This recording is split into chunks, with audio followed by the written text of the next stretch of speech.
وہاں جیل میں بھی جو ہے وہ میرے ساتھ رہا ہے، میں اس اللہ کے کلام کو گواہ بنا کے جو اللہ تعالیٰ نے ہم سب انسانوں اور بنی نوع انسانیت کی ہدایت کے لیے جو ہے وہ اللہ تعالیٰ نے یہ رسول پاک صلی اللہ علیہ وسلم کی وساطت سے جو ہے وہ اس دنیا کو جو ہے وہ یہ رہنمائی کی کتاب بھیجی ہے،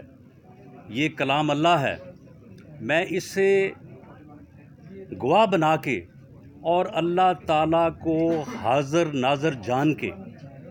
میں یہ کہتا ہوں کہ 1 جولائی کو میں 1 بجے یہیں سے اپنے گھر سے جو ہے وہ میں لاہور کے لیے روانہ ہوا، وہاں پر 4 بجے جو ہے وہ میٹنگ تھی۔ جب میں کوئی تقریباً 3:15 بجے جو ہے وہ میں نے رابی ٹول پلازا کراس کیا تو میری گاڑی کو روکا گیا، اور گاڑی کو روکنے کے بعد میرے گن مین اور ڈرائیور کو فوری طور پہ زبردستی نیچے اتار کے جو ہے وہ گاڑی کو خود ڈرائیو کر کے مجھے جو ہے وہ تھانہ ANF لے جایا گیا۔ نہ موقع کے اوپر نہ تھانے میں میرے ساتھ کوئی بات نہیں ہوئی، میں رات وہاں پہ تھانے میں مجھے رکھا گیا، پوری رات میں کسی بندے نے کسی تفتیشی نے میرے ساتھ نہ کوئی سوال کیا نہ میرے ساتھ کوئی بات کی۔ میں نے اگر ان سے جو ارد گرد لوگ تھے میں نے 1-2 مرتبہ ان سے پوچھا کہ بھئی کیا معاملہ ہے، انہوں نے کہا کہ جی اوپر سے حکم ہے، اوپر سے حکم ہے، ہمیں کوئی پتہ نہیں ہے۔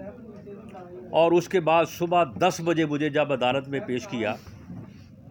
تو ساتھ 15 کلو ہیروئن جو ہے وہ وہاں پہ پیش کی اپنے گودام سے نکال کے۔ بعد میں کہا گیا کہ جی وہاں پہ تو ویڈیو ہے ہمارے پاس، رانا صاحب جو ہے وہ باقاعدہ سوٹ کیس میں سے 15 کلو نکال کے انہوں نے جو ہے وہ پیش کی ہے۔ میں کہتا ہوں اگر وہ ویڈیو ہے تو وہی لاؤ نا، وہ 6 ماہ ہو گئے ہیں، وہ ویڈیو کدھر ہے؟ وہ تم نے جو ہے وہ پیش کیوں نہیں کی؟ میں تو یہ کہتا ہوں کہ اس تھانے میں میرے ساتھ تفتیشی افسر کی گفتگو کرتے کہ آپ جو ہے وہ ویڈیو پیش کر دیں۔